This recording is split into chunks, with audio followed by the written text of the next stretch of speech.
तो गाइस कैसे हैं आप सभी लोग। ऑनलाइन स्टडी फॉर यू के चैनल में आप सभी का स्वागत है।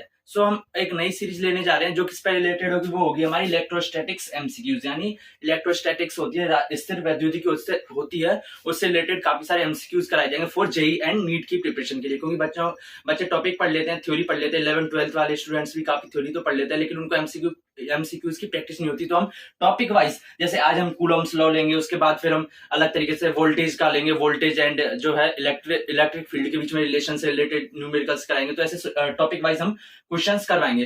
तो हमारा आज का फर्स्ट सेशन होगा दैट इज लेक्चर 1, और वो किससे रिलेटेड होगा? इलेक्ट्रोस्टैटिक्स की सीरीज का लेक्चर 1 है, और वो कूलॉम्स लॉ यानी कूलाम का नियम से रिलेटेड होगा। तो हम सेशन को स्टार्ट करने से पहले उससे रिलेटेड एक या दो महत्वपूर्ण या इंपॉर्टेंट फॉर्मूले उनको करा देते हैं, और इन दो फॉर्मूले हैं, इससे आज का पूरा सेशन डिसाइड होगा। भाई ये फॉर्मूले आपने कर लिए तो आपका पूरा सेशन क्लियर हो जाएगा और बहुत मजा आएगा। तो एक बार आगे बढ़ने से पहले इनको याद कर लेना, इनको रिपीट कर लेना, बार बार से लिख लेना, और फॉर्मूला को साथ साथ लिखते भी चलना, क्योंकि ये फॉर्मूले बाद में काम आते हैं। काफी बार नीट और जेई में सीधे फॉर्मूला बेस्ड क्वेश्चन आ जाते हैं। आपसे क्वेश्चन दे देगा, आपसे कोई वैल्यू पूछेगा और उसमें पता चलेगा यार लग तो खतरनाक रहा था, टफ रहा था, लेकिन सीधे फॉर्मूले से हो रहा था, फॉर्मूले में वैल्यू पुट कर दो। तो फॉर्मूला जरूरी है याद करना।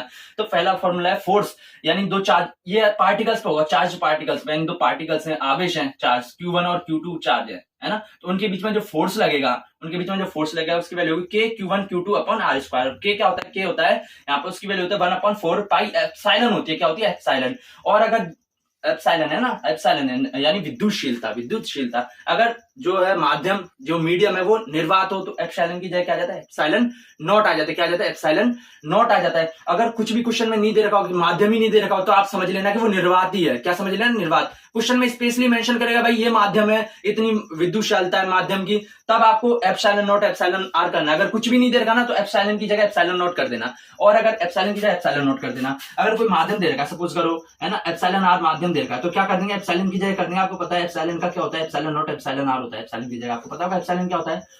Epsilon upon epsilon not that is epsilon r होता है, आपको पता होगा। तो एप्सिलॉन क्या आ जाएगा? इससे epsilon not into epsilon r multiply कर देंगे ना।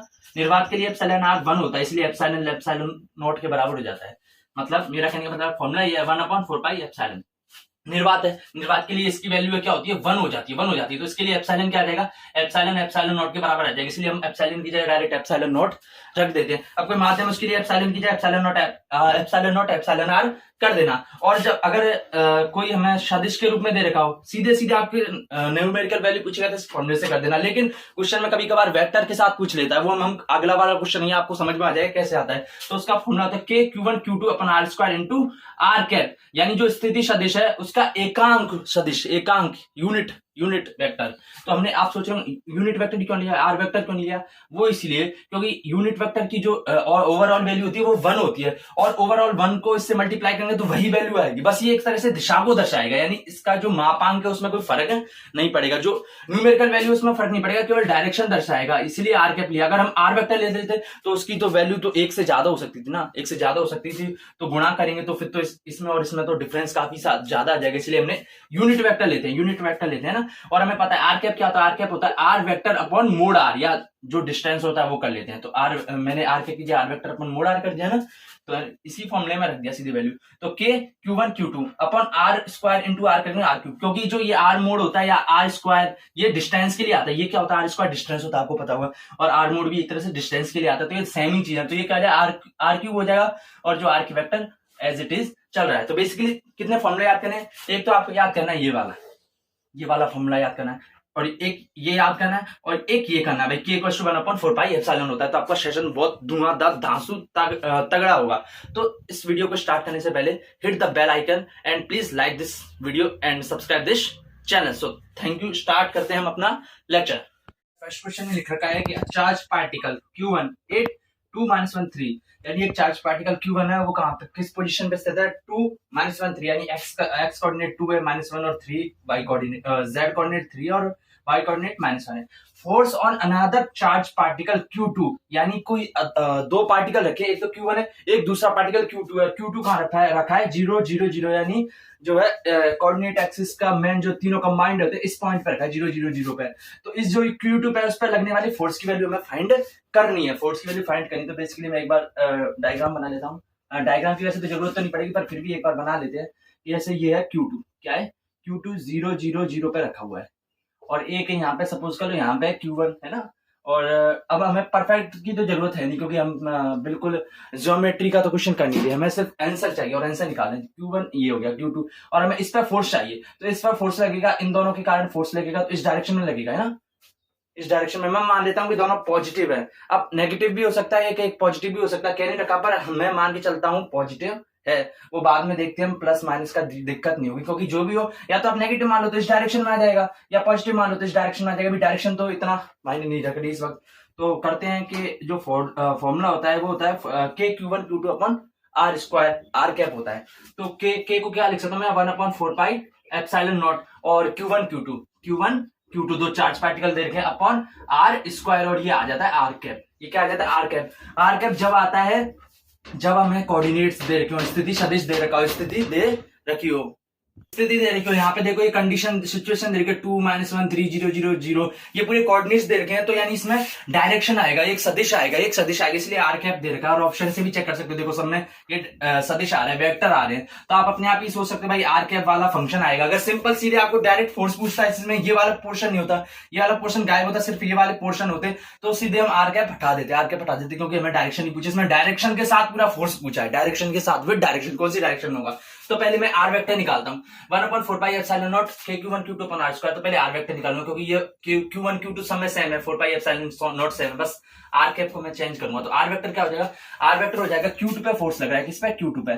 तो जिस पे भी फोर्स निकालते हैं, जैसे फोर्स ऑन पार्टिकल Q2 पे फोर्स निकालना है, तो इस वेक्टर को x2 - x1 ये हो जाता है, x हो जाता है ना, और y2 - y1 ये y हो जाता है, z2 - z1। तो मैं क्या करूँ, इसमें से इसको घटाऊंगा तो क्या आ जाएगा, -2 आई कैप, क्या -2 आई कैप, और इसमें से इसको घटा दूंगा तो ये क्या हो जाएगा, 0 में से -1 घटाऊंगा तो प्लस हो जाएगा ना, माइनस माइनस प्लस होता है। बेसिकली क्या करता हूँ, आपको पता होगा कि कैसे वेक्टर निकालते हैं, कि जो कॉरस्पॉन्डिंग x का x में घटा देंगे, y का y में घटा देंगे, z का z में घटा देंगे, और i का घटक क्या लिख देंगे, जो i वाला है उसको i कैप से दर्शा देंगे, और जो j वाला है उसको, जो y वाला है उसको j के साथ। तो ये क्या है, ये x वाला है, और ये y वाला, और ये z वाला, कॉरस्पॉन्डिंग इधर भी x, इधर भी y, इधर भी z होगा। तो x को हमें पता है i कैप से दर्शाते हैं, y को j कैप से, और z को k कैप से दर्शाते हैं। तो बस घटा दो, r वेक्टर निकालने, मुझे r वेक्टर क्या हो जाएगा, इस जो है पार्टिकल पे निकालना है, तो इसमें से ये कोऑर्डिनेट एक्सिस को घटा दूंगा, तो 0 -2 कर दूंगा, तो 0 -2 ये क्या आ जाएगा, ये i कैप के साथ आ जाएगा, क्योंकि x वाला घटा रहा हूं, है ना,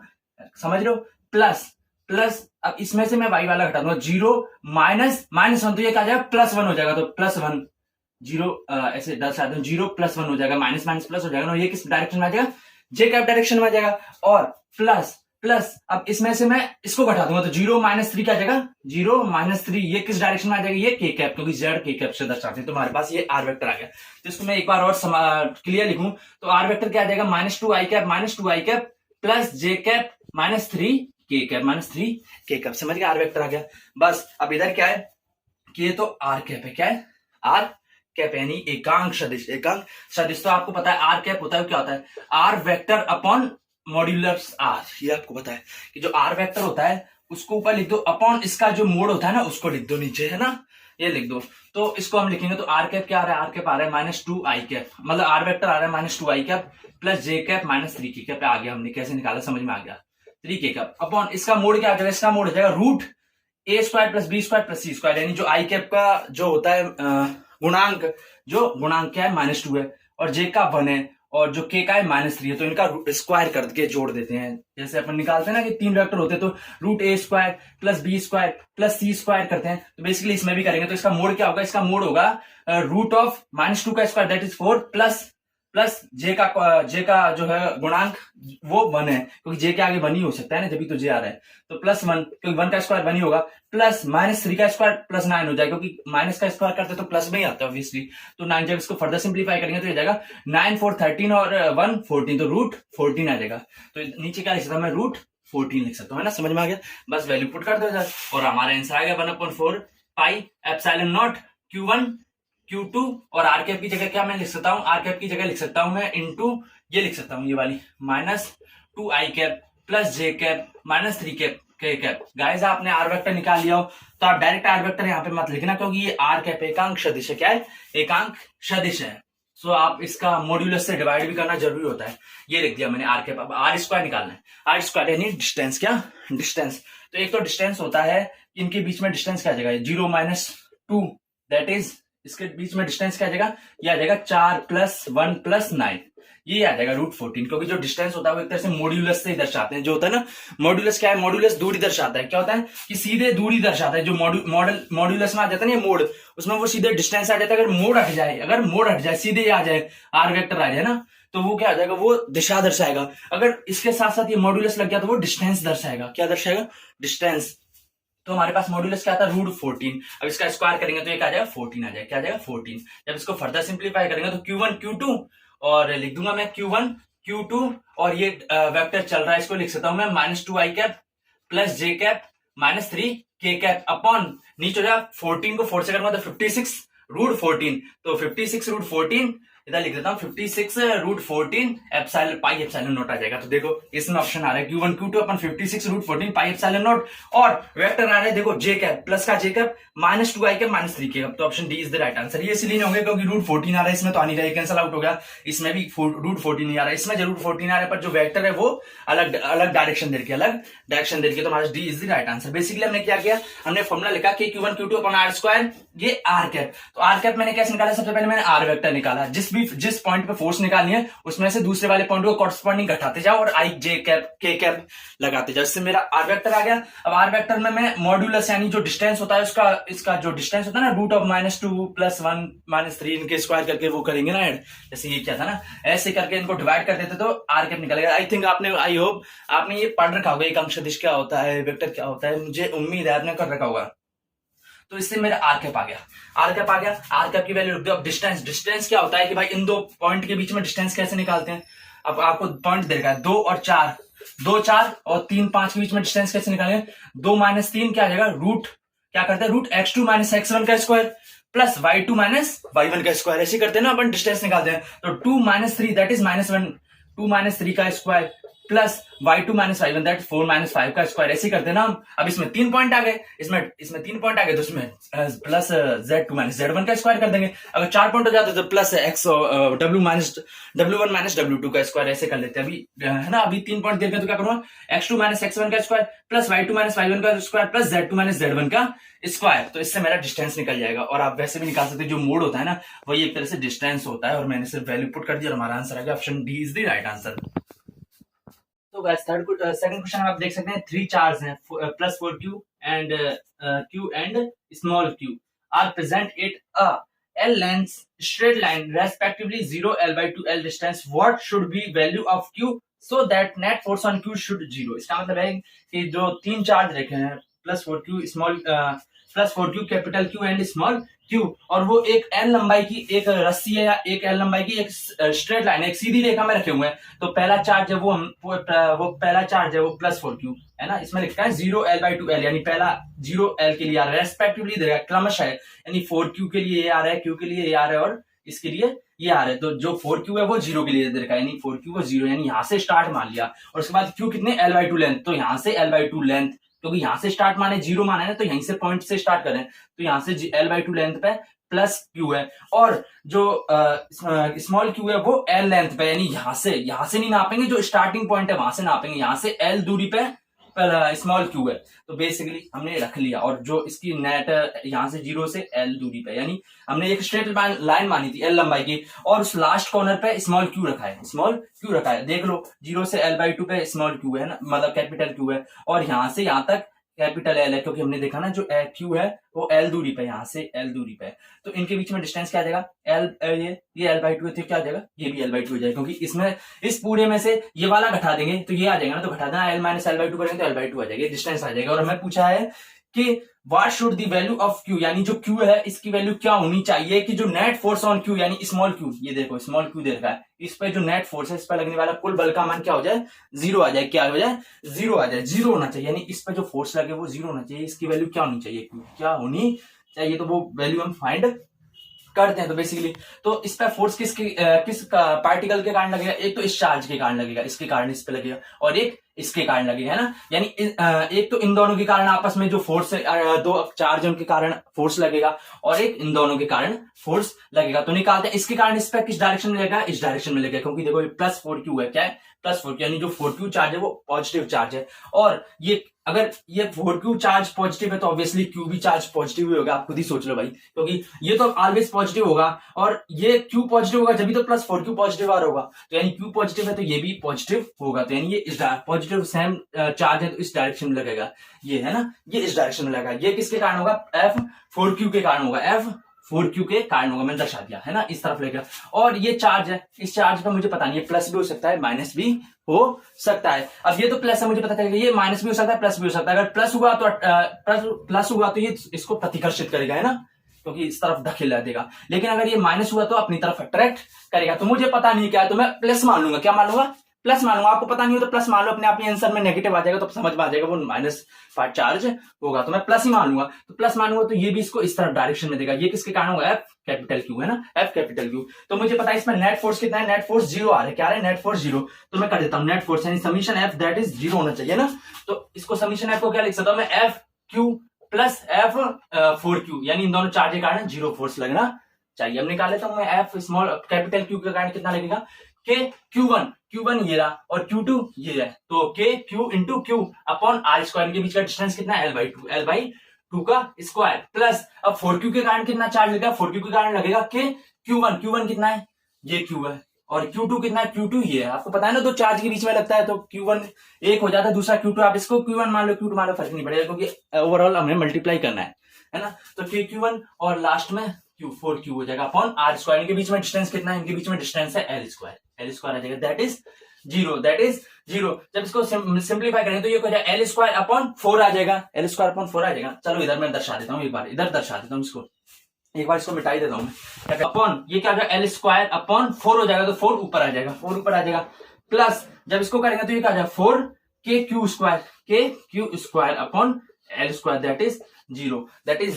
तो देखो मैं क्या करता हूं, मैं इसमें से देखो K और स्मॉल q और L स्क्वायर दोनों में कॉमन आ रहा है, और 4 भी कॉमन आ रहा है, तो मैं क्या निकाल दूंगा, KQ अपॉन L स्क्वायर, ये सब दोनों में कॉमन आ रहा है, तो इसमें से निकालूंगा 4 निकाल लिया, K निकाल लिया, Q निकाल लिया अपॉन L स्क्वायर निकाल लिया, तो इधर क्या बचा, सिर्फ ऊपर Q बचा, प्लस अब इसमें से क्या निकालिए, एक 4 निकालिए, एक K निकाल लिया, और नीचे L स्क्वायर निकालिए, और 2 Q थे, है ना, 2 मल्टीप्लाई में थे, एक Q निकालिए तो एक Q बचा, दैट इज 0। तो मुझे पता है कि ये तो 0 हो नहीं सकते, है ना, क्योंकि इसमें भी कोई ना कोई चार्ज होगा, K ऑब्वियसली होता है, लेंथ कुछ ना कुछ होगी, 0 इसी को होना पॉसिबल है। तो Q plus small q that is 0, तो Q की वैल्यू क्या आगे इस तरफ भेजेंगे तो -Q, तो ऑप्शन कहां है, option A is the right answer. Basically हमने क्या हमने डायग्राम बनाया, उसमें नेट फोर्स देखा भाई किस उस जो है पॉइंट पे कौन कौन से फोर्स लग रहे हैं, और समीशन है फिर हमने 0 रख दिया, क्योंकि नेट 0 आना चाहिए। तो जब इसको फर्दर सिंप्लीफाई करते गए तो अपने आप ही हमारे पास वैल्यू आ गई, तो option A is the right answer. Third question आप देख सकते हैं, 2 स्मॉल कंडक्टिव स्फीयर, यानी 2 चालक गोले, छोटे चालक गोले जिनका आवेश है 40 माइक्रोकूलम एंड -20 माइक्रोकूलम, और वो कुछ दूरी पर रखे हुए हैं, यानी जैसे ये +40 एक -20 आपस में कुछ दूरी पर रखे हुए हैं। उसके बाद हम क्या करते हैं, उसके बाद हम उनको संपर्क में लाते हैं, क्या करते हैं, कॉन्टैक्टेड बोथ पार्टिकल्स, जब उन दोनों को हम संपर्क में लाते हैं उसके बाद फिर हम दूर कर देते हैं, तब हमें क्या फाइंड करना है, तब हम फाइंड करना है ratio of initial and final force will be, यानी जो स्टार्टिंग में जो फोर्स लग रहा था उनके बीच में, जब अलग अलग रखे थे ना, 40 कूलम थे, -20 कूलम थे, और जब फाइनल फोर्स कब होगा, जब उनको कॉन्टैक्ट में लाने के बाद दूर रखते हैं, तब जो फोर्स है उनका रेशियो ज्ञात करना है। तो सबसे पहले हम स्टार्टिंग में रखे थे तो तब फोर्स निकालते, जो स्टार्टिंग में इनिशियल आई से दर्शाता हूं ना, तो क्या करूंगा, वो करूंगा K इंटू Q1 क्या है मेरे पास 40 माइक्रोकूलम, क्या है 40 माइक्रोकूलम, है ना, इंटू -20 माइक्रोकूलम। मैंने माइक्रो को नहीं रहा, अभी यूनिट नहीं दर्शा रहा है ना, क्योंकि अभी रेशो पूछा है, तो क्योंकि अगला भी निकालूंगा तो भी वही यूनिट में आएगा, तो यूनिट तो कैंसिल आउट हो जाएंगे, तो मुझे चेंज करने की जरूरत नहीं पड़ेगी। क्योंकि देखो रेशो निकालते तो क्या करते हैं कि जैसे मुझे निकालना है, क्या रेशो निकालना है, मुझे निकालना है 2 किलोमीटर का 4 किलोमीटर से रेशो निकालना है, 2 किलोमीटर का 4 किलोमीटर से रेशो निकालना है, तो क्या मैं किलोमीटर को इसको मीटर में बदलूंगा, 2 × 1000 मीटर, फिर इसको भी 4 गुणा 1000 मीटर बदलूंगा, तो इससे तो बदलूंगा तो दोनों में बदलना है, तो कैंसिल आउट हो जाएगा, तो मुझे बदलने की जरूरत नहीं पड़ी, मैं डायरेक्ट 2/4 कर सकता था, इसलिए मुझे यूनिट चेंज करने की जरूरत नहीं है। तो Q1 Q2 इसको थोड़ा डार के मार्कर वर्क ढंग से नहीं करा, Q1 Q2 upon are square क्योंकि दोनों को सेम दूरी पर रख रहे हैं तो वो भी कैंसिल आउट हो जाएगा, इसलिए मुझे आर पता नहीं, कोई दिक्कत नहीं। और इसमें हमें आर वेक्टर पूछा नहीं, तो आर वेक्टर का हम फॉर्मूला भी लगाएंगे नहीं, वो अपने आप ही क्वेश्चन से पता चल जाएगा वेक्टर यूज करना है या नहीं। वो ये इनिशियल आ गया मेरे पास, अब एफ फाइनल, एफ से दर्शा दिया एफ, दैट इज के Q1 Q2। अब फाइनल में जब उनको कांटेक्ट करेंगे तो 40 माइक्रोकूलम और -20 माइक्रोकूलम, जब इनको कांटेक्ट करते हैं तो क्या आपको पता है कि जब दो चार्ज को आपस में लाया जाता है पार्टिकल्स को, तो जो आवेश होता है वो समान रूप से वितरित हो जाता है। जब इनको जैसे कांटेक्ट में लाएंगे तो +40 है इधर और इधर -20, जब कांटेक्ट में लाएंगे तो ये नेट, जैसे ये एक पार्टिकल है, ये 40 वाला है, ये -20, जैसे इनको कांटेक्ट में लाइए ऐसे हो गए, और इन पर नेट चार्ज क्या हो जाएगा +40 -20 दैट इज 20, क्योंकि आपको पता है जो आवेश को जो नेट निकालते हैं वो सीधे सीधे जुड़ जाते हैं, वो अदिश राशि होती है। तो जैसे मैं बोलूं कि 50 कूलम आवेश है, एक सेकंड गाइस, जैसे 50 कूलम चार्ज है और इधर 30 कूलम है, इधर -40 कूलम है। जब इनको कांटेक्ट में लाएंगे, जैसे इनको कांटेक्ट में लाएंगे तो 50 + 30 क्या हो जाएगा 80 -40 यानी नेट चार्ज कितना हो जाएगा 40 चार्ज आ जाएगा, यानी सिंपल जुड़ जाते हैं। तो जैसे इनको लाएंगे कांटेक्ट में 40 और -20 को, तो कितना हो जाएगा, तो जैसे इनको लाए कांटेक्ट में तो इनको हो जाएगा 20 में बन जाएगा, क्या 20 में कन्वर्ट हो जाएगा। फिर इनको क्या लेंगे, दूर ले जाएंगे, क्या ले जाएंगे, दूर ले जाएंगे, तो क्या हो जाएगा, तो 20 है, क्या है ये 20 कूलम चार्ज, जब एक साथ है तो 20 है, तब जैसे इनको दूर दूर ले जाएंगे तो बराबर डिस्ट्रीब्यूट हो जाएगा, क्या हो जाएगा डिस्ट्रीब्यूट। जैसे हम पास में रहे तो नेट फोर्स हमारा 20 हो जाएगा, क्योंकि -20 कैंसिल आउट हो जाएगा 40 में से, है ना, तो 20 हो जाएगा। जैसे दूर ले जाएंगे तो बराबर डिस्ट्रीब्यूट हो जाएगा, तो क्या क्या चार्ज आएगा, एक पर 10 आ जाएगा, दोनों पर 10 चार्ज आ जाएगा, अपने आप समझ लेना। जैसे फॉर एग्जाम्पल इधर एक पर 60 होता और एक 30 होता, -30 होता, तो इनको कांटेक्ट में आया तो कितना हो जाता 30 हो जाता, फिर इनको दूर दूर ले जाते तो 15 डिस्ट्रीब्यूट इक्वल बट जाता। अगर सपोज करो इधर भी 30 होता तो क्या हो जाता है 90 हो जाता, और जब दूर दूर ले जाते तो 45 बट जाता है ना, इससे इक्वल हो जाता है। तो बस फिर बाद में जो Q1 क्या हो जाएगा, Q1 मेरे पास क्या आ जाएगा 10 आ जाएगा, और Q2 भी मेरे पास 10 आ जाएगा, तो बस रख दो 10 × 10/r²। अब हमें पूछा इनिशियल एंड फाइनल का रेशियो, यानी F1/F फाइनल पूछा है, तो बस F इन दोनों का डिवाइड कर दो, तो इसको ऐसे कर देते हैं, मैं ऐसे डायरेक्ट डिवाइड कर देता हूँ, ये r² आ रहा है, इसको इसमें डिवाइड करूंगा तो क्या ये k से k कट जाएगा ना, और r² कट जाएगा, ऊपर क्या 40 × 20 माइनस यूज करना नहीं, क्योंकि गाइस हमें पता है अट्रैक्टिव फोर्स होगा, ये माइनस साइन तो फोर्स की जो है दिशा को, या फिर उसको फोर्स की जो क्या होती है उसकी जो नेचर को दर्शाता है, जैसे अट्रैक्टिव है या रिपल्सिव फोर्स है, यहाँ पे माइनस आ रहा है तो अट्रैक्टिव फोर्स होगा, हमें माइनस साइन यूज नहीं करना। तो 40 × 10 डिवाइड कर सकते हैं, इस 0 से ये दोनों कैंसिल आउट हो जाए तो कितना आ जाए 8/1, दैट इज F8/1।